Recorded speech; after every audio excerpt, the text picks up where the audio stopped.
जय सिया राम। आपके अपने चैनल धार्मिक कथाएं में एक बार फिर से आप सभी का बहुत बहुत स्वागत है। 16 फरवरी को फाल्गुन मास की विजया एकादशी का व्रत रखा जाएगा।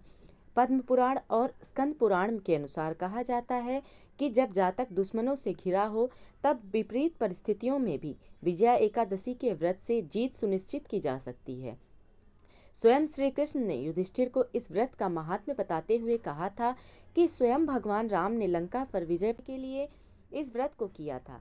मान्यता है कि विजया एकादशी के दिन जो व्यक्ति व्रत करते हैं और भगवान विष्णु का पूजन करते हैं तथा एकादशी की व्रत की कथा का श्रवण करते हैं, उन सभी मनुष्यों के पाप नष्ट हो जाते हैं।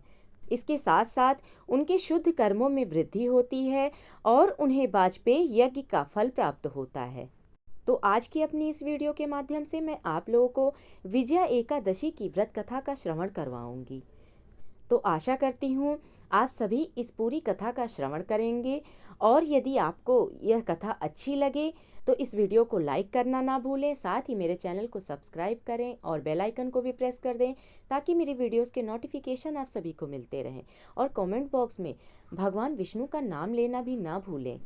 विजया एकादशी की व्रत कथा के अनुसार एकादशियों का महात्म्य सुनने में अर्जुन को अपार हर्ष की अनुभूति हो रही थी।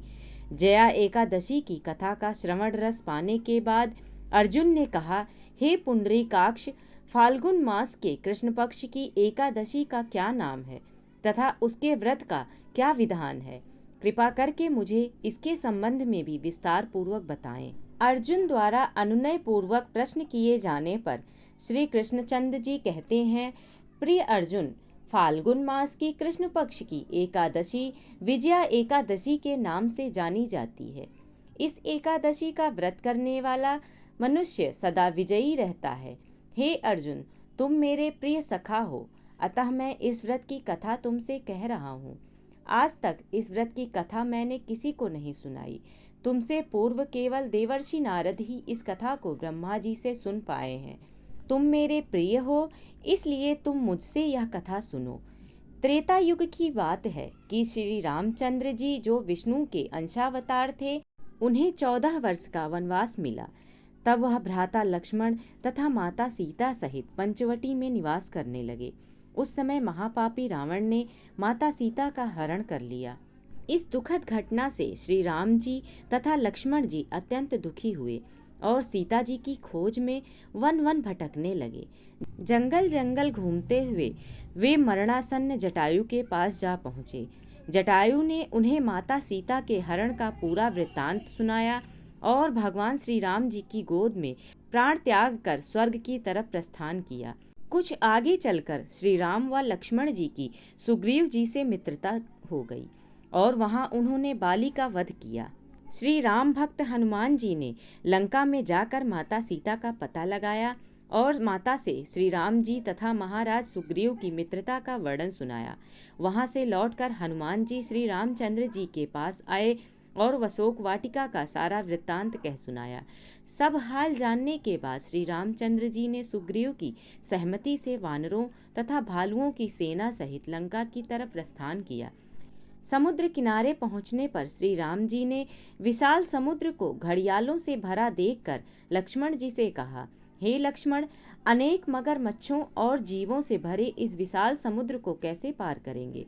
प्रभु श्री राम की बात सुनकर लक्ष्मण जी ने कहा, भ्राता श्री, आप पुराण पुरुषोत्तम आदि पुरुष हैं, आपसे कुछ भी विलुप्त नहीं है। यहाँ से आधा योजन दूरी कुमारी द्वीप में वकदाल्भ मुनि का आश्रम है। वे अनेक नाम के ब्राह्मणों के ज्ञाता हैं। वे ही आपकी विजय के उपाय बता सकते हैं। अपने छोटे भाई लक्ष्मण जी के वचनों को सुन श्री रामचंद्र जी वाग्दल्भ ऋषि के आश्रम में गए और उन्हें प्रणाम कर एक ओर बैठ गए।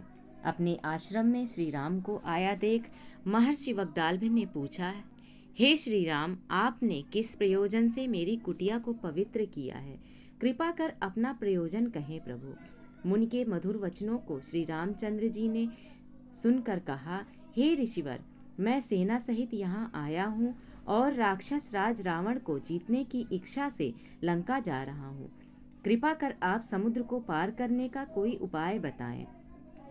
आपके पास आने का मेरा यही प्रयोजन है। महर्षि वाग्दाल्भ ने कहा, हे राम, मैं आपको एक अति उत्तम व्रत बतलाता हूँ, जिसको करने से आपको विजय श्री अवश्य ही प्राप्त होगी। यह व्रत कैसा है मुनिश्रेष्ठ, जिसे करने से समस्त क्षेत्रों में विजय की प्राप्ति होती है? जिज्ञासु हो श्री राम ने पूछा। इस पर महर्षि वाग्दाल्भ ने कहा, हे श्री राम, फाल्गुन मास के कृष्ण पक्ष की विजया एकादशी का उपवास करने से आप अवश्य ही समुद्र को पार कर लेंगे और युद्ध में भी आपकी विजय होगी। हे मर्यादा पुरुषोत्तम, इस उपवास के लिए दशमी के दिन स्वर्ण, चांदी, तांबे या मिट्टी के एक कलश बनाएं। उस कलश को जल से भरकर तथा उस पर पंच पल्लव रखकर उसे वेदिका पर स्थापित करें। उस कलश के नीचे सप्त धान्य अर्थात मिले हुए 7 अनाज और ऊपर जौ रखें। उस पर भगवान विष्णु की स्वर्ण की प्रतिमा स्थापित करें।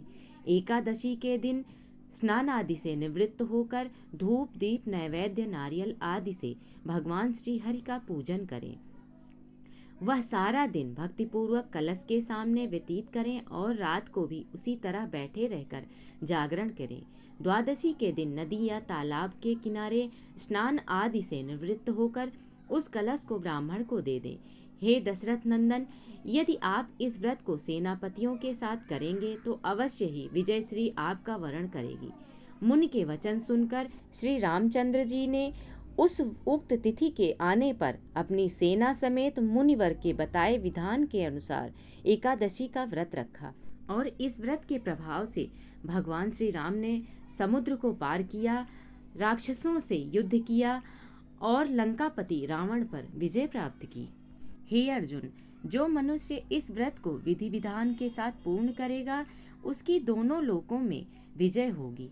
श्री ब्रह्मा जी ने नारद जी से कहा था, जो इस व्रत का महात्म्य श्रवण करता है या पढ़ता है, उसे वाजपेयी यज्ञ के फल की प्राप्ति होती है। भगवान विष्णु का किसी भी रूप में पूजन मानव मात्र की समस्त मनोकामनाएं पूर्ण करता है। श्री राम हालांकि स्वयं भगवान विष्णु के अवतार थे, अपितु अपनी लीलाओं के चलते प्राणियों का सन्मार्ग दिखाने के लिए उन्होंने भगवान विष्णु के निमित्त इस व्रत को किया। विजय की इच्छा रखने वाला इस उपवास को करके अनंत फल का भागी बन सकता है।